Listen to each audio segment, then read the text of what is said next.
né? É difícil você ver hoje cabo coaxial em rede, tá? Não se usa mais cabo coaxial em rede.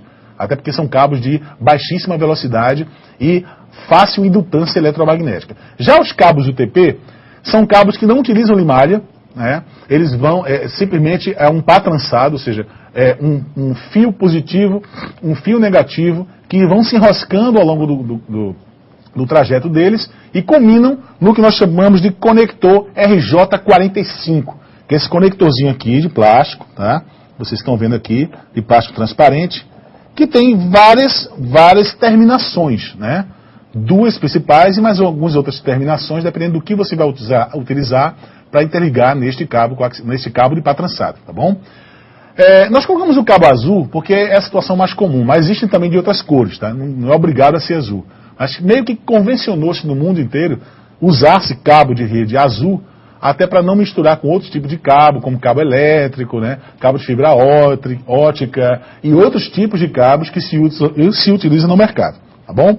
Os cabos UTPs, portanto, é o que há de mais moderno em termos de cabeamento de rede local, né? Ou seja, se você vai ligar dois computadores que estão próximos, então par trançado é o que se usa mais hoje em dia. Existem aí outras informações mais técnicas que nós não vamos colocar aqui, como categoria de cabo. Então tem categoria 1, 2, 3, 4, 5, até categoria 6. Se não me engano já lançaram a 7, né? Que a diferença de uma categoria para outra é a velocidade com a qual a informação consegue trafegar nesse cabo. Okay? Daqui a pouquinho a gente vai mostrar um quadro que vai dar uma ideia mais ou menos para vocês dessa velocidade com a qual essas informações trafegam dentro desses cabos, tá bom? Bom, e a última palavra em termos de ligação a longa distância são, com certeza, os cabos de fibra ótica, né? Então esses cabos de fibra ótica são capazes de interligar computadores a longa distância. Lembrando que quando você utiliza ou um cabo coaxial ou um cabo de par trançado para ligar computadores muito distantes uns dos outros, você tem uma perda substancial pela resistência que o material metálico impõe sobre o tráfego de corrente elétrica desses cabos, gente. Tá? Então isso é comum. Então imagina, você vai ligar, eu não vou nem muito longe, tá? Se você tem equipamento de som em casa, você pode perceber isso, ou até televisores. Se você põe, por exemplo, um amplificador, né, na tua sala, e você coloca lá uma caixa de som lá a mais de 100 metros, 200 metros de distância, então você já vai notar que há uma perda do som que chega, da potência de som que chega nessa caixa acústica. Diferente de uma caixa acústica que você liga com um cabo a 2, 3 metros do amplificador. O mesmo princípio, a mesma perda, né, existe também quando você interliga computadores a longa distância usando um cabo de rede normal, um cabo UTP ou mesmo um cabo coaxial. Então, para eliminar ou reduzir essas perdas, é que existem os cabos de fibra ótica. Além de permitirem um tráfego de velocidade muito maior, né, esses cabos, eles minimizam a perda, porque, na verdade, o que trafega nesse cabo não é energia elétrica, e sim luz, como mostra essa figura aqui, né? Então, se você abre, por exemplo, um cabo desse e coloca um microscópio dentro, então você vai ter essa imagem aqui. Opa, errei aqui. Você vai ter essa imagem aqui, né? Pequenos filamentos de luz trafegando dentro de jogos de espelho. Se você aproximar isso com a lente, você vai perceber que, na verdade, você tem vários espelhos, refletores e retrovisores se alternando dentro desse cabo, e claro que tudo que eu estou falando é tudo microscópico, tá? E a luz, ela vai batendo a velocidade da luz, que é uma velocidade muito superior à velocidade da energia elétrica, e vai trafegando ao longo desse cabo, ok? Então esse é o princípio de funcionamento do cabo de fibra ótica. E obviamente, você perguntar, David, mas em que situações eu vou ter que usar fibra ótica, né? Fibra ótica é um cabo mais caro, né? Só para você ter uma ideia, o difusor que emenda 2 cabos de fibra ótica custa em média R$15.000. Então imagina, um difusor de cabo de fibra ótica custa isso. Então você não vai, por exemplo, usar fibra ótica para ligar 2 computadores que estão um próximos do outro. Mas se você, por exemplo, vai interligar 2 blocos, né, ou vários blocos de apartamentos, ou vários blocos de salas comerciais, interligando várias LAN, fazendo, por exemplo, uma CAN, né, um Campus Area Network, ou até mesmo uma MAN, uma Metropolitan Area Network, ou até mesmo uma MAN, uma RAN, né, uma Regional Area Network, sem dúvida alguma você não vai poder prescindir de um bom cabo de fibra ótica, como o exemplo que eu acabei de dar da PE Multidigital, onde você tem um cabeamento de fibra ótica saindo de Recife ao longo da BR-232 até o interior do estado, até o Alto Sertão de Pernambuco. E eu estou falando da PE Multidigital, mas vários estados, né, no Brasil já estão cabeados, né, muitos deles, inclusive, no sul do país, sudeste, mas é uma realidade que está chegando já em regiões menos favorecidas, como o norte e nordeste do país. Ok? Então, cabo de fibra ótica foi, inclusive, uma invenção brasileira, né, diga-se de passagem, criada nos laboratórios do Brasil, das universidades brasileiras, e que hoje ganhou o mundo como sendo uma solução importante para a comunicação de redes a longa distância. Ok, gente? Tatiana, nós temos dúvidas sobre esse assunto? Não, está tudo tranquilo, não temos nenhuma dúvida. Ok, maravilha. Então, para mim não está tranquilo, viu? Tranquilo está quando tem dúvida, certo? Então vamos lá, gente. Veja, essas coisas são importantes que vocês memorizem. Vocês devem estar pensando, puxa vida, são informações técnicas, eu não sou da área de informática, eu quero ser técnico de administração, por que eu tenho que saber disso? Gente, não se iludam que informática e administração são ciências irmãs, né? Uma não vive sem a outra. 90% ou mais das aplicações comerciais são aplicações na área de gestão empresarial, ok?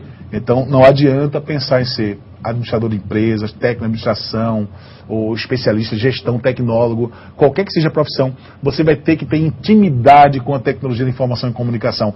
Mesmo que você não saiba exatamente operar aquela máquina, operar aquele software, mesmo que você não saiba mexer com aquele hardware, configurar, instalar, mas você tem que conhecer um pouco de tudo isso e principalmente conhecer os profissionais que podem lhe ajudar a resolver esses problemas, tá bom? Então estamos aqui passando por conceitos importantes que com certeza na vida empresarial, na vida profissional de vocês vão vivenciar situações onde vocês vão conduzir, vão gerenciar, vão administrar processos de informatização empresarial e vocês vão lidar no dia a dia de vocês com esses termos técnicos todos, tá bom? Então até agora nós vimos o quê? Vimos que existem 3 tipos de redes por cabo. Mas existe mais um tipo de rede que não é por cabo, Billy.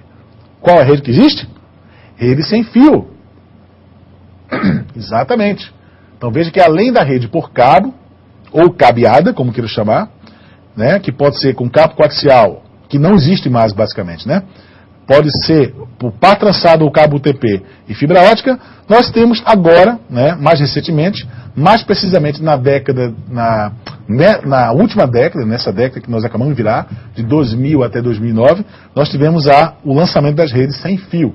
São redes que se propagam sem necessidade de cabo. Ou seja, o meio físico que essas redes utilizam é a própria atmosfera.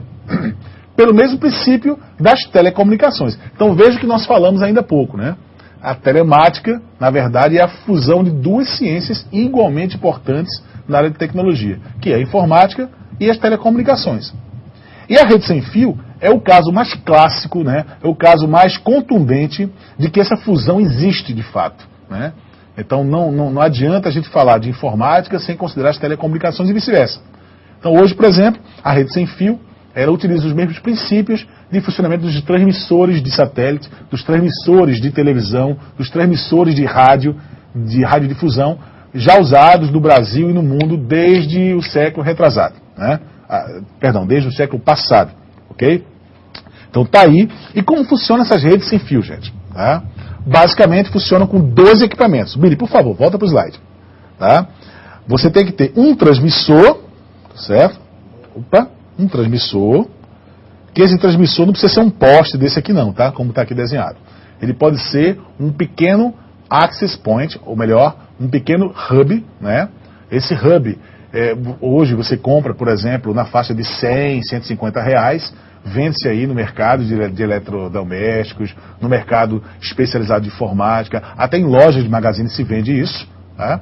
E do outro lado, cada computador que você tem na rede vai ter que ter um access point, ou uma placa, né, de rede interna, ou até um modem, né, vamos ver tudo isso daqui a pouco, como funciona, para receber o sinal que vem desse transmissor aqui de rede sem fio, tá bom? Essa marquinha que eu fiz questão de colocar no slide aqui, é para mostrar a vocês que onde vocês estiverem, shopping center, aeroporto, lojas, enfim, né, campos de futebol, onde vocês estiverem, esse símbolo aqui, Wi-Fi, desse jeitinho aqui, Wi-Fi Zone, é porque, deixa eu colocar o slide, Opa, cadê a lente, Billy? Tá sem lente, né? Desculpem, tá, gente? Então estamos com pequena falha técnica hoje, que estamos sem a lente, né? A lupa para aproximar. Mas onde tem essa marquinha aqui é porque vocês estão numa área de cobertura de rede sem fio, ou wireless, né? Então esse termo wireless também é um termo que vocês precisam decorar, tá bom? O que é wireless? Wire é cabo, né? E less é sem. Não sem de número 100, né? Sem porque não tem, né? Então é sem cabo. Wireless. Lembra do topless, não é isso?